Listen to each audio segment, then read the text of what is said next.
Hello and welcome to the Little White Lies Quick History. And today on the agenda we have a personal favorite topic of mine, Cleopatra. Now actually what a lot of people don't know is that even though she was the last queen of Egypt, Cleopatra herself wasn't Egyptian at all. This is actually because Alexander the Great, in his conquests, managed to take over Egypt. What he managed to do was incredible. In his 20s, he managed to take over much of Europe and parts of Asia without losing a single battle. And unfortunately, he passed away due to illness. And at the time of his death, he actually had no heir. His wife was pregnant. But being that Alexander himself was Macedonian Greek and his wife wasn't, none of his generals were willing to accept an heir that wasn't fully Macedonian Greek like his father. So his generals started to fight amongst each other over who would take over his territories next.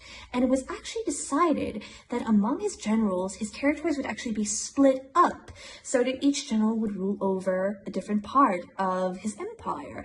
And a man named Ptolemy became the new pharaoh, giving rise to the Ptolemaic dynasty.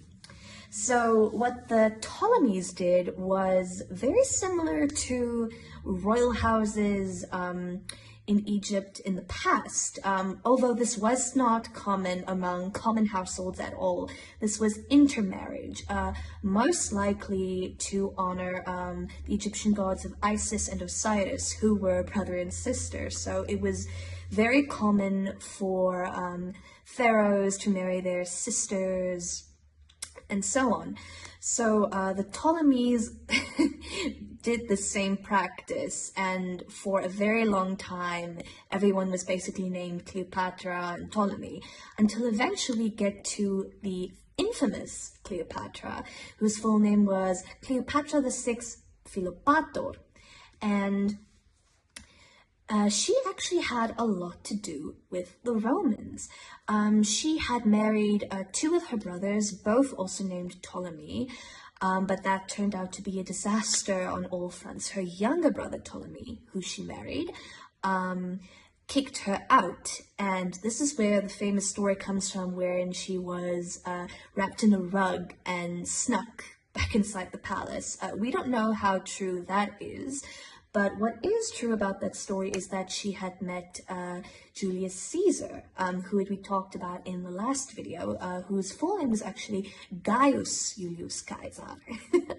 And they had a son called Caesarion. And this brought Cleopatra back to power. Her brother was pushed out. She actually had a sister named Arsinoe, who had also conspired against her, and she was taken captive by the Romans.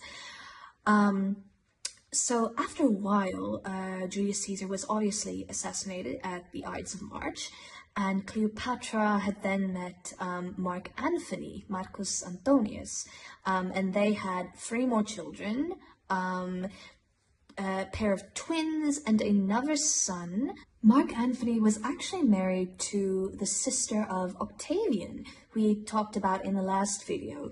His full name was Gaius Julius Caesar Octavianus, who later became the first emperor of Rome. What I did not mention in the last video was that Augustus, what he was known as emperor, was not a name but a title, but it became so ingrained with him that people just started calling him Augustus. So as Mark Antony was married to Octavian's sister and eventually left her for Cleopatra, this enraged Octavian, and they fought a very massive battle at sea called the Battle of Actium.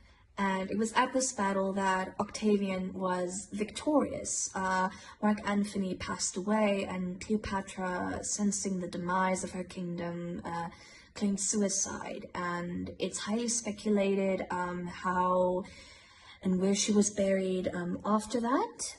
But after that battle, Egypt actually then became part of the Roman Empire until its eventual fall.